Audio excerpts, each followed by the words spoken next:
Hi welcome back to my YouTube channel. ನಾನು ನಿಮ್ಮ ಭೂಮಿ ಪ್ರೀತಮ್.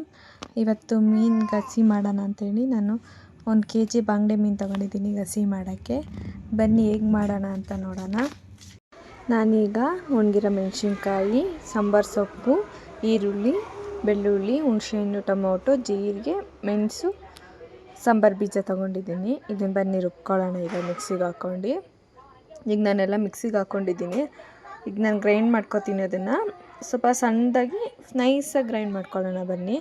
ನೋಡಿ ಈಗ ಈ ಥರ ಆಗಿದೆ. ಮಿಕ್ಸಿಗೆ ಹಾಕ್ಕೊಂಡಿದ್ನಲ್ಲ ಮಸಾಲೆ ಹಿಂಗೆ ಆಗಿದೆ. ಈಗ ಅದಕ್ಕೆ ನಾನು ಸಾಂಬಾರು ಸೊಪ್ಪು, ಲಾಸ್ಟಿಗೆ ಹುಣಸೆಹಣ್ಣು ಮತ್ತು ಟೊಮೊಟೊ ಹಾಕ್ಕೋತಾ ಇದ್ದೀನಿ ರುಬ್ಕೊಳ್ಳೋಕ್ಕೆ. ಅದನ್ನು ರುಬ್ಬಿ ನೋಡಿ ಈ ಥರ ನೈಸಾಗಿ ಆಗಬೇಕು. ಚೆನ್ನಾಗಾಗಿದೆ. ಈಗ ನಾನು ಮೀನು ತೊಗೊಂಡಿದ್ದೀನಲ್ಲ ಅದ್ರ ಮಧ್ಯೆ 2 ಹೋಳು ಮಾಡ್ಕೋತಾ ಇದ್ದೀನಿ. ಅಂದರೆ ಮಸಾಲೆ ಹಿಡಿಬೇಕಲ್ಲ ಮೀನಿಗೆ, ಹಾಗಾಗಿ 1 kg ಮೀನ ಹಂಗೆ 2 ಆ ಕಡೆ 2 ಈ ಕಡೆ 2 ಹಂಗೆ ಚಾಕಲ್ಲಿ ಹೋಳು ಮಾಡ್ಕೋತಾ ಇದ್ದೀನಿ. ನೋಡ್ಬೋದು ನಾನೊಂದು 6 ಮೀನು ತೊಗೊಂಡಿದ್ದೀನಿ. 1 kg ಒಂದು 6-7 ಮೀನಿದೆ. ಕ್ಲೀನೆಲ್ಲ ಮಾಡಿಕೊಟ್ಟಿದ್ರು ಅಲ್ಲೇ. ಅದಕ್ಕೀಗ ಹಾಕಿಡ್ತಾ ಇದ್ದೀನಿ. ನಾನೀಗ ಅದಕ್ಕೆ ಖಾರ ಪುಡಿ, ಆಮೇಲೆ ಸಾಂಬಾರು ಪುಡಿ, ಸ್ವಲ್ಪ ಅರಿಶಿನ ಹಾಕಿ ಶುಂಠಿ ಬೆಳ್ಳುಳ್ಳಿ ಪೇಸ್ಟ್ ಹಾಕ್ತಾಯಿದ್ದೀನಿ. 1 ಸ್ಪೂನಷ್ಟು ಶುಂಠಿ ಬೆಳ್ಳುಳ್ಳಿ ಪೇಸ್ಟ್ ಹಾಕಿ ಚೆನ್ನಾಗಿ ಮಿಕ್ಸ್ ಮಾಡ್ಕೋಬೇಕು. ಈಗ ಚೆನ್ನಾಗಿ ಇದನ್ನು ಮಿಕ್ಸ್ ಮಾಡ್ಕೊಂಡು ಸ್ವಲ್ಪ ಉಪ್ಪು ಹಾಕೋಬೇಕು ಅದೇ ಜೊತೆ. ಈಗ ನಾನು ಸ್ವಲ್ಪ ಉಪ್ಪು ಹಾಕೋತಾ ಇದ್ದೀನಿ. ನಾನು 1/4 ಸ್ಪೂನಷ್ಟು ಉಪ್ಪು ಹಾಕ್ಕೊಂಡಿದ್ದೀನಿ. ಹಾಕೀಗ ಚೆನ್ನಾಗಿ ಮಿಕ್ಸ್ ಮಾಡ್ಕೊಂಡಿಡೋಣ. ಅಂದರೆ ಅದು ಬಂಗಡೆ ಮೀನು ಉಪ್ಪು ಖಾರ ಹಿಡಿಯಲ್ಲ ಸಾರಲ್ಲಿ ಬೇಗ.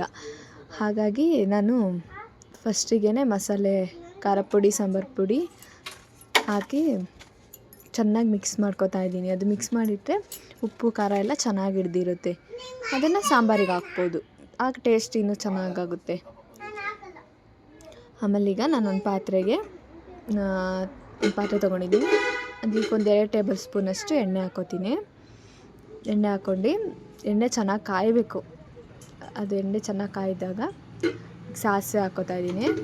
ಸಾಸಿವೆ ಮತ್ತು ಜೀರಿಗೆ ಎಣ್ಣೆಗೆ ಹಾಕ್ಕೊಂಡು ಅದು ಸಿಡಿತಾ ಇದ್ದಂಗೆ ಕರ್ಬೇವಿನ ಸೊಪ್ಪು ಹಾಕ್ಕೊಂಡಿದ್ದೀನಿ. ನೋಡಿ ಸ್ವಲ್ಪ ಇದನ್ನು ಎಣ್ಣೆಲಿ ಫ್ರೈ ಮಾಡ್ಕೊಳ್ಳಿ. ಕರಿಬೇವು ಹಾಕಿದ್ದೀನಲ್ಲ ಅದು ಸ್ವಲ್ಪ ಎಣ್ಣೆಲಿ ಫ್ರೈ ಆಗಬೇಕು, ಫ್ಲೇವರ್ ಬಿಡಬೇಕಲ್ಲ, ಹಾಗಾಗಿ ಇದನ್ನ ಫ್ರೈ ಮಾಡ್ಕೋಬೇಕು.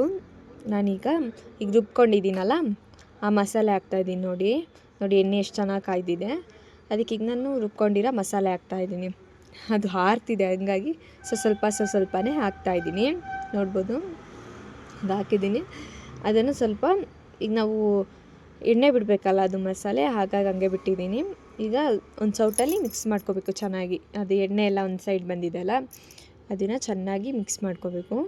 ನೋಡಿ ಈಗ ಮಿಕ್ಸ್ ಮಾಡಿಕೊಂಡು 1-2 ನಿಮಿಷ ಅದನ್ನು ಕುದಿಯಕ್ಕೆ ಬಿಡಬೇಕು. ಸ್ಲೋ ಫ್ಲೇಮಲ್ಲಿ ಕುದಿಯಕ್ಕೆ ಬಿಡಬೇಕು. ಅದು ಹಸಿ ಮಸಾಲೆ ಅಲ್ವಾ ಹಾಕಿರೋದು ನಾವು. ಹಸಿ ಮಸಾಲೆಯಿಂದ ಅದು ಮಸಾಲೆ ಎಲ್ಲ ಫ್ರೈ ಆಗಬೇಕಲ್ಲ, ಸ್ಮೆಲ್ಲೆಲ್ಲ ಹೋಗ್ಬೇಕು ಹಸಿದು. ಹಾಗಾಗಿ ಹಸಿ ಮಸಾಲೆನೇ ಹಾಕಿ ಫ್ರೈ ಮಾಡ್ಕೊತಾ ಇದ್ದೀನಿ. ನೋಡಿ ಈಗ ಅದು ಕುದೀತಾ ಇದೆ. 1-2 ನಿಮಿಷ ಅದನ್ನು ಕುದಿಯಕ್ಕೆ ಬಿಡಬೇಕು. ನೋಡಿ ಈಗ ನೀರು ಹಾಕ್ಕೋತಾ ಇದ್ದೀನಿ. ನಾನೊಂದು ಗ್ಲಾಸಷ್ಟು ನೀರು ತೊಗೊಂಡಿದ್ದೆ. ಈಗ ಹಾಕ್ಕೊಂಡು ಮಿಕ್ಸ್ ಮಾಡ್ಕೊತೀನಿ. ನಮಗೆ ಎಷ್ಟು ಅಳತೆಗೆ ನೀರು ಬೇಕು ಗಸಿಗೆ ಅಷ್ಟು ನೀರು ಹಾಕ್ಕೋಬೇಕು.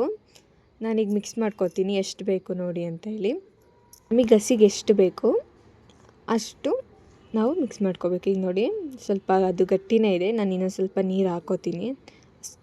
ಅಂದರೆ ಅದು ಕುದ್ದಿ ಗಟ್ಟಿಯಾಗುತ್ತೆ. ಹಾಗಾಗಿ ಸ್ವಲ್ಪ ನಾವು ನೀರಂಗೆ ಮಾಡ್ಕೋಬೇಕು. ನಾನೀಗ ಇನ್ನೊಂದು ಸ್ವಲ್ಪ ನೀರು ಹಾಕ್ತೀನಿ. ಅದು ಸ್ವಲ್ಪ ಗಟ್ಟಿಯಾಗಿದೆ, ನೋಡ್ಬೋದು ನೀವು. ಇನ್ನೂ ಸ್ವಲ್ಪ ನೀರು ಹಾಕ್ಕೊಂಡು ನಾನು ಒಂದು 15 ನಿಮಿಷ ಕುದಿಯಕ್ಕೆ ಬಿಡ್ತೀನಿ ನಾನು. ಅಂದರೆ ಅದು ಗಟ್ಟಿಯಾಗುತ್ತಲ್ಲ, ಅದು ಫ್ಲೇವರೆಲ್ಲ ಚೆನ್ನಾಗಿ ಕುದಿಬೇಕು. ಅದು ಚೆನ್ನಾಗಿ ಆಗಬೇಕಲ್ಲ, ಹಸಿದು ಇದೆಲ್ಲ ಹೋಗ್ಬೇಕಲ್ಲ ಮಸಾಲೆದು. ಈಗ ನಾನು ನೋಡಿ ಕುದ್ಮೇಲೆ ಈಗ ಉಪ್ಪು ಹಾಕ್ಕೋತಾ ಇದ್ದೀನಿ. ನಾನು ಮೀನಿಗೆ ಉಪ್ಪು ಹಾಕ್ಕೊಂಡಿದ್ನಲ್ಲ, ಹಾಗಾಗಿ ಸ್ವಲ್ಪ ಉಪ್ಪು ಹಾಕ್ಕೋತಾ ಇದ್ದೀನಿ. ನೀವು ಅದು ಟೇಸ್ಟ್ ನೋಡಿ ಎಷ್ಟು ಬೇಕು ಉಪ್ಪು ಹಾಕ್ಕೊಳ್ಳಿ. ನೋಡಿ ಕುದೀತಿದೆ. ಈಗ ಸಾರು ಆಗಿದೆ. ಈಗ ನಾನು ಅದಕ್ಕೆ ಸ್ವಲ್ಪ ಕುದಿಯಕ್ಕೆ ಬಿಟ್ಟಿದ್ದೀನಲ್ಲ, ಈಗ ಮೀನು ಹಾಕೋಣ.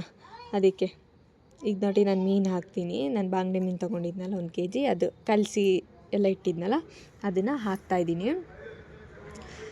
ಅಷ್ಟು ಮೀನನ್ನು ಹಾಕಿ ಸ್ಲೋಲಿ ಕುದಿಯೋಕ್ಕೆ ಬಿಡಬೇಕು 1-2 ನಿಮಿಷ. ಮೀನು ಬೇಯಬೇಕಲ್ಲ, ಹಾಗಾಗಿ ಮೀನನ್ನ ಬೇಯೋವರೆಗೂ ಕ್ಲೋಸ್ ಮಾಡಿ 1-2 ನಿಮಿಷ ಕ್ಲೋಸ್ ಮಾಡಿ, ಅದು ಬೇಯಬೇಕು ಮೀನು. ನಾನೆಲ್ಲ ಮೀನು ಹಾಕೋತಾಯಿದ್ದೀನಿ, ನೋಡ್ಬೋದು ನೀವು.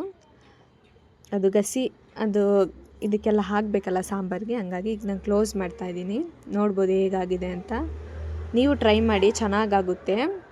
ಟ್ರೈ ಮಾಡಿಬಿಟ್ಟು ನನಗೆ ಕಮೆಂಟಲ್ಲಿ ತಿಳಿಸಿ ಹೇಗಾಗಿತ್ತು ಅಂತ ಹೇಳಿ. ಐ ಹೋಪ್ ಈ ವಿಡಿಯೋ ನಿಮ್ಗೆ ಇಷ್ಟ ಆಗುತ್ತೆ ಅಂದ್ಕೋತೀನಿ. ಇಷ್ಟ ಆದರೆ ಶೇರ್ ಮಾಡಿ, ಲೈಕ್ ಮಾಡಿ, ಹಾಗೆ ಸಬ್ಸ್ಕ್ರೈಬ್ ಮಾಡಿ. ಇನ್ನೂ ಹೆಚ್ಚು ವಿಡಿಯೋ ಮಾಡೋಕ್ಕೆ ನನಗೆ ಸಪೋರ್ಟ್ ಮಾಡಿ ಅಂತ ಹೇಳಿ. Love you all, bye.